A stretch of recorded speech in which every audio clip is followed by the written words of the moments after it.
Hello, namaskar, namaskara, namaskaram, namaskar. My name is Pooja Dwivedi. Welcome to my class, The Daily Current Affairs, which is very significant for your UPSC Prelims 2024 examination. Not only from the perspective of prelims, but also from the perspective of mains. We are covering all the important news that has been there since the past 24 hours on a daily basis. So if you're new to this channel, make sure you like, share and subscribe because it is going to be immensely important for your upcoming examination. So you will get, of course, notification with respect to subscription. Whatever I teach is also available on my Telegram channel. This Telegram channel is by the name of Pooja Dwivedi UPSC. So PDF and notes, do not make notes. I just expect you to listen closely whatever I am saying over here. Other than this, Pooja Dwivedi is also my Instagram channel. You have to talk about UPSC, be my guest. Okay, let's move ahead and talk about mainly these kind of events, and there is also one practice question that is added to it. Okay, so practice question, I asked you about the G20 Pandemic Fund. We will solve that. Those who have answered it correctly, I will take your names by the end of this class. I would like to inform you that we have launched our P2I batches from today itself. That means from 6 p.m. onwards on a daily basis, you can live interact with your teachers if you are a part of this batch. The P2I batches are a one-stop solution for everything. Prelims, mains, interviews, everything. And a mains residential program is also included here. Those who qualify UPSC 2024 prelims will be called to the StudyIQ campus to prepare for the mains examination free of any elevated charges. You just have to ensure that you take admission by using the code PDLive. If you use this code, the cost, which is actually 70,000, will become 29,999 only. Alright, let's move forward and talk about the first question, which was a practice question. The G20 Pandemic Fund has recently granted which of the following sum to India's Department of Animal Husbandry and Dairy. This pandemic fund was actually initiated with the help of leadership of Indonesia in order to support low and middle income countries from where generally the zoonotic diseases occur. And this is the reason why a pandemic fund had to be initiated. The secretariat of this pandemic fund is with the World Bank. You have to remember this because UPSC can ask us questions like this only. So answer from these many given options will be $25 million. Significant amount has been given to India so that India can do research with respect to the upcoming zoonotic diseases.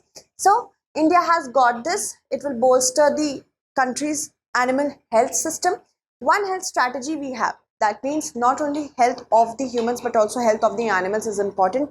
New kind of variants, new kind of sublineages, new kind of viruses are emerging in order to study that.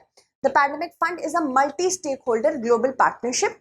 Secretariat is by the World Bank and it is governed by the board, which comprises of different representatives. These can be sovereign representatives, sovereign contributors, non-sovereign contributors, civil societies, sovereign co-investors. Everyone is included over here. It will have a dedicated stream of additional long-term financing, not short-term, not medium-term, but long-term financing to strengthen pandemic prevention. That means, first of all, we have to prevent any sort of pandemic. Pandemic preparedness. Once it comes into being, we have to respond very quickly to it and response as well for low and middle income countries. Next is consider the following. We have to match the payload which is being carried by the Chandrayaan III. And what is the purpose of it? Chased. First is chased. Measure thermal conductivity and temperature. LP is Langmuir probe. Langmuir probe measures the seismicity around the landing site. We have to know if we are when we are going to the moon, we will also have to ensure what is the future possible exploration that we can do from the moon, because it is said that the moon surface is 1000 times calmer than the earth. So we have to ensure that we know about it. ILSA is going to estimate the plasma density and its variation. So let's see how many pairs given above is or are correct. Once it lands, the lander, Vikram lander and the Pragyan rover, it will conduct certain experiments. By the time you are watching this, it could be possible that the Chandrayaan III lander has already landed. So CHASTE is going to measure thermal conductivity and temperature. Of course, it is important if we have to colonize moon ever. Not now, but ever, we have to ensure that the temperature is sustainable.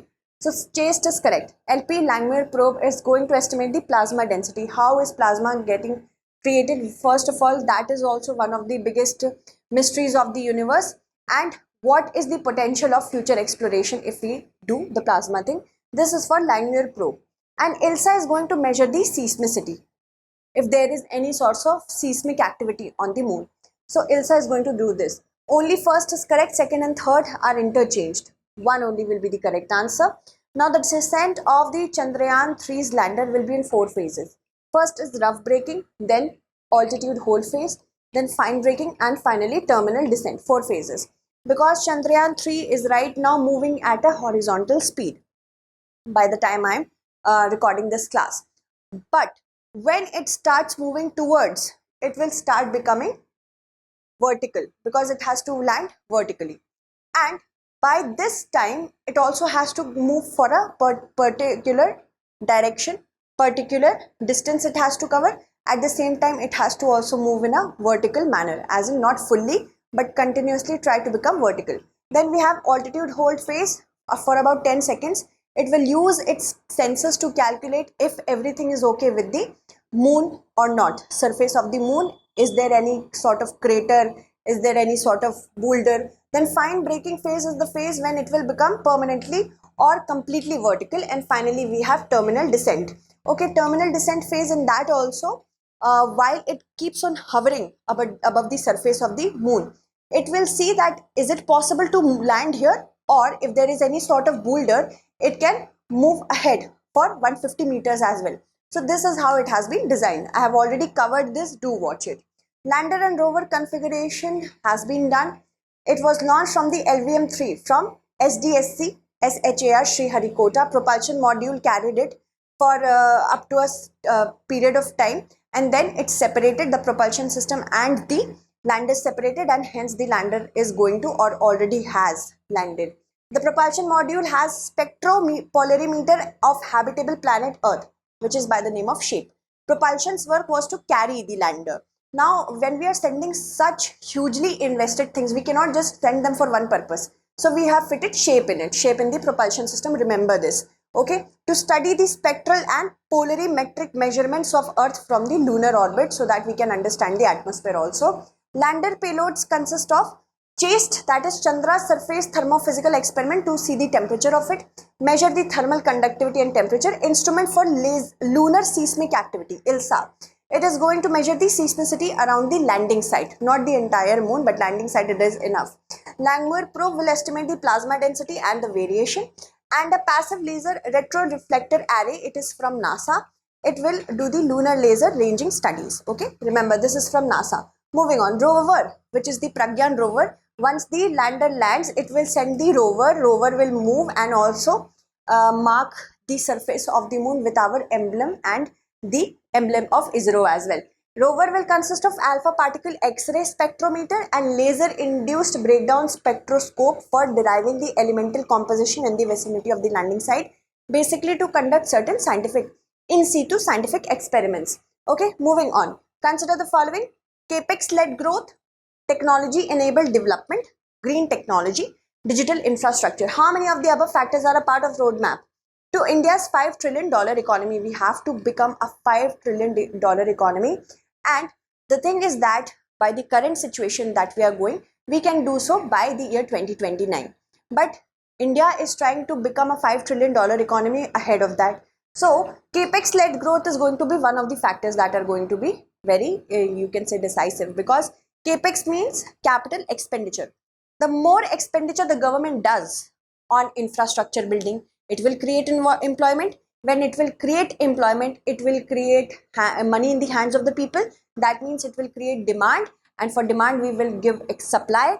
For supply we will have investors, can be private, can be foreign. That is why capex led growth is important. This is a circle. Then technology enabled development. Development should not be in isolation, but we have to ensure that technology is also used so that input is equal to inputs cost is lesser than output cost. Hence, we will be able to save a lot. Also, green technology.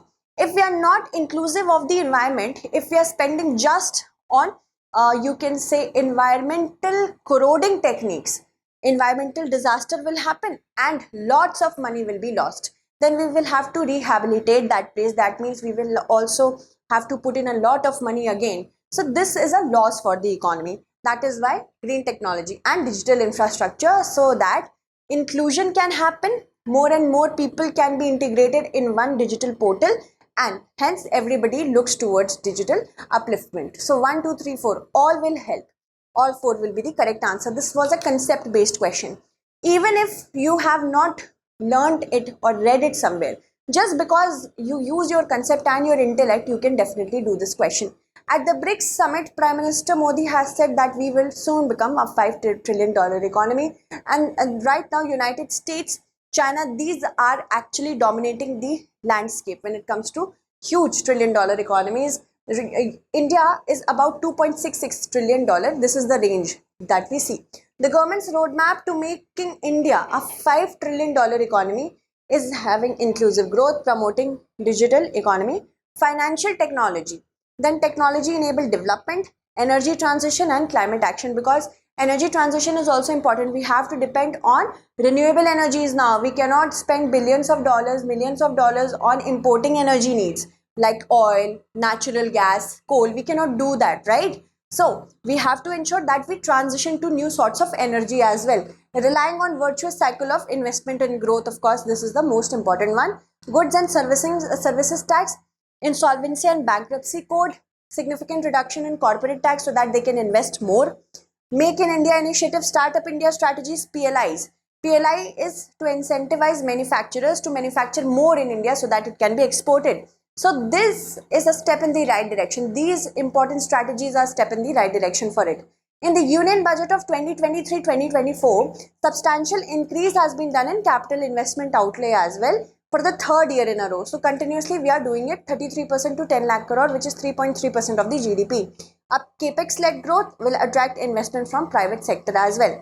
The central government's capital expenditure has also increased. Earlier it was 2.15% of the GDP. Now it is for 2023, 2.7% of the GDP, 2020 to 2023. The central government has budgeted 13.7 lakh crore rupees for effective capital expenditure for 2023-24. See, on the basis of GDP, gross domestic product, that means whatever is being created in a geography or a region of a country or a political boundary of a country within a specified period of time. We just have to concentrate on that. More and more production, less and less loss when it comes to the input cost. We have to ensure that we are moving in this direction, then only we can become a $5 trillion economy. Even the IMF's World Economic Outlook said that India will become a $5 trillion economy by 2026-27. Also, by 2075, it was predicted that India will become the 2nd largest economy in the world after China. It will surpass USA, Euro area, Japan as well. Moving on, consider the following statements. The Fukushima nuclear power plant is situated north of Tokyo. See, UPSC loves these kind of questions. It is a fan of these kind of map-based questions. You have to ensure that you know such things. The Fukushima accident took place in 2014. The International Atomic Energy Agency in a final report said that the release of water from the Fukushima will cause negligible, keyword here is negligible, impact on the environment and human health. What happens when we read such kind of statements? We become really self-doubting. Have we read this? Have we revised this? What is even this? If you're not reading current affairs properly, you can lose. So make sure whenever important topics occur, you read in depth. Even if you're not possible, if it is not possible for you, I'm here because I conduct all the important investigation before I make this particular class for you. That is why just ensure that you attend this class on a daily basis. In current affairs, nobody can defeat you after that. How many statements given above is or are correct? The Fukushima Daiichi nuclear power plant is situated to the north of Tokyo. Let's see with the help of this particular map. This map shows us that here is Tokyo and here is Fukushima Daiichi, which is to the north of Tokyo. That is definitely correct. And why this is in news? Because from tomorrow onwards, it will start releasing the water that has been stored in numerous tanks that were affected due to the melting of storage facilities of the Fukushima. This happened because of the 2011 earthquake. And it is important to decommission this nuclear power plant. That is why first step in the correct direction will be just to release the water and then clean out the entire area. So right now the Pacific island countries are divided over it. Some want it, some do not want it. But investigation will be continued, because on the basis of investigation, the short-term impacts right now will be seen. on the aquatic animals, then only it will be decided if it should be carried on forward or not. Okay. Secondly, we also do not know what are going to be the long-term impacts. So a problem occurs here. We do not know the long-term impact of the radioactivity that this water release might cause. So that also has to be studied. Okay. So the Fukushima Daiichi nuclear power plant, we are going to talk about that. North of Tokyo is correct. Second is incorrect because it should be the earthquake of 2011. All right. First is correct. Second is incorrect. Third is also correct because yes, it has been said by the International Atomic Energy that right now we are not seeing any sort of damage that could happen. Negligible it is saying, then only it is moving forward with the plan. First is correct, third is correct, second is not correct. How many are correct? Two only will be the correct answer. Now, as I told you already the news, let's move forward to this massive earthquake and tsunami. It destroyed the Fukushima Daiichi's plant cooling system. It caused 3 of its reactors to melt and contaminate the cooling water, and the water is situated in certain tanks, 1000 tanks. Now these tanks, they have a capacity, right? If they are not released further, they will start spilling over and causing damage to the other areas. All right, the International Atomic Energy Agency said that if this process of releasing water is conducted as designed, it will cause negligible impact, no impact. But right now we do not know the long-term impacts. With respect to section 111 of the proposed Bhartiya Nyaya Sanhita 2023, which is going to replace the IPC, consider the following statements. According to it, causing floods and fires will be a terrorist act. It proposes a minimum 5-year imprisonment and death sentence as maximum punishment for a terrorist offense. So which of the statements given above is or are correct? C. Recently, many important revelations have been made with respect to the Bhartiya Nyaya Sanhita, in which according to section 111, it is also said that whoever causes fire or flood can also be called a terrorist. So it is a terrorist act or terrorist attack. So first statement is definitely correct. Then second is, it proposes a minimum, here is minimum 5 years of imprisonment and the death sentence as maximum punishment for terrorist offense. So both the statements are correct. Both 1 and 2 is the correct answer. This is going to be a game changer. Terrorism as a separate offense has been for the first time become a part of the general law, like Bhartiya Nyaya Sanhita. Earlier and still, the Unlawful Activities Act of 1967 is a special law that is focused on terrorist activities. This is more stringent now. Section 111, clause 6, subclause A says terrorist is a person who is going to develop, manufacture, possess, acquire, transport supplies, or use weapons, explosives, or releases nuclear, radiological, or other dangerous substance. Now, other dangerous substance can also mean bioterrorism, releasing certain viruses which can create havoc like the COVID-19, or causes fire, floods, or explosion, then they can be seen as terrorists. This all goes back to 2022 in Silchar in Assam, which was affected by massive floods. It claimed more than 120 lives. Back then, the CM said that actually the embankments were breached by certain people near the Barak River, and under that only certain Muslims were arrested. Okay, a criminal case was registered against 4 Muslim residents were arrested. And on social media, it was being touted as flood jihad. That means if people were causing flood, it was now flood jihad. This was all said by social media. Okay, that is why it was called a man-made, you can say, flood. And under this only we are seeing this particular new section. Section 111 proposes a minimum 5-year imprisonment and death sentence of maximum as maximum punishment for terrorist offense. So death sentence can also be given. Which of the following countries does not share a border with Libya? Algeria, Nigeria, Chad, Tunisia. Right now we are seeing that Libya is under a lot of threat, and of course a lot of civil war is going on there. That is why it is important for us to know about Libya. Then this is the map of Libya that is going to show us. Libya has a border with Tunisia, Algeria, Niger, Chad, Sudan, and Egypt. Do you see Nigeria anywhere? No. The correct answer will be option B, Nigeria. Alright, moving on. Xi'an and Yuan Wang 5 were recently seen in the news. These are Chinese spacecraft, Chinese research vessels, Chinese fighter aircraft, Chinese nuclear reactors. Recently, Sri Lanka has said that it is processing the request that has been made by the Chinese to let Xi'an dock as a research vessel on its port.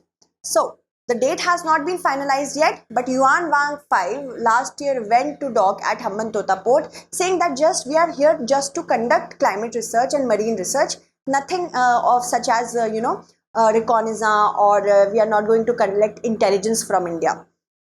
These two are actually research vessels as touted.